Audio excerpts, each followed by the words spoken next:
तेजस्वी यादव को 7 जन्म लेना पड़ेगा, फिर भी जो है वो बिहार के मुख्यमंत्री नहीं बन सकते। नीतीश कुमार को हटाना इतना आसान नहीं है। वो विधानसभा में कई बार कह चुके हैं कि नीतीश कुमार का इकबाल खत्म हो चुका है। तेजस्वी लगातार जो है क्राइम बुलेटिन जारी कर रहे हैं। इसको लेकर दोनों तरफ से यानी सत्ता पक्ष और विपक्ष की तरफ से जवाब और जुबानी जंग चल रही है। एक तरफ बिहार सरकार के मंत्री रत्नेश सदा ने तेजस्वी यादव को कहा कि 7 जन्म उन्हें लेना पड़ेगा और नीतीश कुमार खटारा गाड़ी नहीं है। बिहार की जनता उन्हें पसंद कर रही है और 2025 में फिर से नीतीश कुमार मुख्यमंत्री बनेंगे। वहीं वक्फ संशोधन बिल को लेकर भी उन्होंने कहा कि जो बड़े लोग हैं इसमें, जो वक्फ संशोधन बिल में पहले से उन्होंने गरीबों के जमीनों को हड़पा है, गरीबों के पैसे पर ऐश किया है, अब जो है वो बिल पेश होने के बाद वो गरीबों के हक में होगा। ये कहते हुए पूरी तरीके से वक्फ संशोधन बिल को लेकर इशारों इशारों में तेजस्वी यादव पर भी निशाना साधा।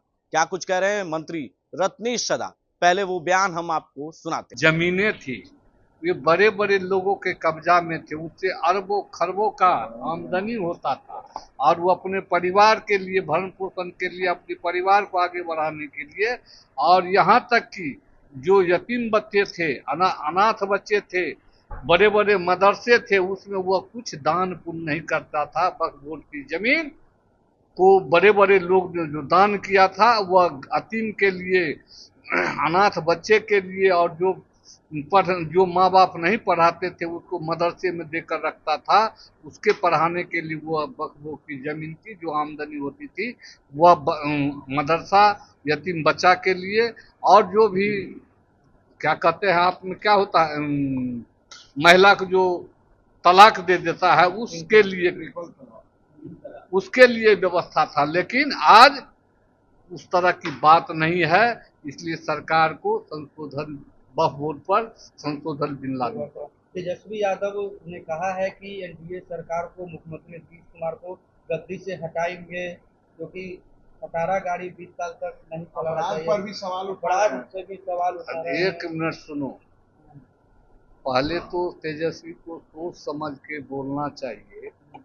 जब खटारा गाड़ी, तो पहले अच्छे गाड़ी था उसके माँ बाप को, तो काहेले 119, एक मिनट, 2004 में सांप्रदायिक दंगा हुआ, 9199, उनके माँ बाप के कार्यकाल में 9199, और अभी 2024 में 3186 आपसी झगड़ा जो हुआ है, और जो भी झगड़ा हुआ है उस पर हमारी सरकार काम कर रही है। त्वरित कार्रवाई करके जो अपराधी होते हैं उसको जेल की सलाखें बंद की जाती है। लेकिन उनके समय में जो भी अपराधी थे, मुख्यमंत्री आवास में टैक्स वसूलने का काम करते थे, उनकी जंगल राज है।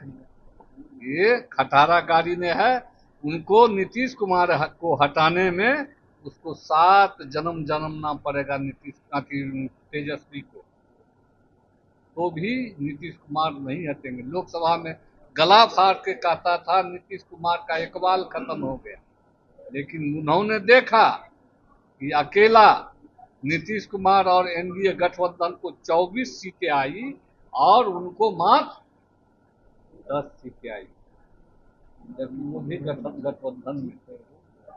इसी को समझना चाहिए, नीतीश कुमार के बगैर बिहार को चलाने वाला दूसरा। तो आपने सुना, सीधे तौर पर रत्नेश सदा ने तेजस्वी यादव को चेतावनी दे दी है और चैलेंज किया है कि उन्हें 7 जन्म लेना पड़ेगा, तब भी वो मुख्यमंत्री नहीं बन पाएंगे, क्योंकि बिहार में नीतीश कुमार के अलावा दूसरा कोई चेहरा नहीं है। वही वक्फ संशोधन बिल को लेकर भी उन्होंने विस्तार से जानकारियां दी और कहा कि 3 तलाक जैसे मामले आते थे, महिला जब घरों से निकाल दिए जाते हैं तो उसी जमीन पर उसी पैसे से उनका घर और परिवार चलता है। लेकिन कुछ लोग इसमें बड़े पूंजीपति शामिल होकर इस पैसे पे ऐश करते हैं, उनके परिवार के लोग ऐश करते हैं। अब वो नहीं होगा। इस बिल पास होने के बाद जो है सीधे वो गरीब मिलेंगे, गरीब बच्चों को मिलेंगे, गरीब महिलाओं को मिलेंगे, उन परिवार को इससे फायदा होगा वक्फ संशोधन बिल से। यानी मुसलमानों के अंदर इस बिल को लेकर नाराजगी तो है, तो वहीं दूसरी ओर इस बिल के बारे में वो जानकारी दे रहे हैं कि किस तरीके से इस बिल से मुसलमानों के हित में ये लाया गया है। अपने सहयोगी वीडियो जर्नलिस्ट विकास के साथ मैं संजय कुमार, NBC 24 पटना।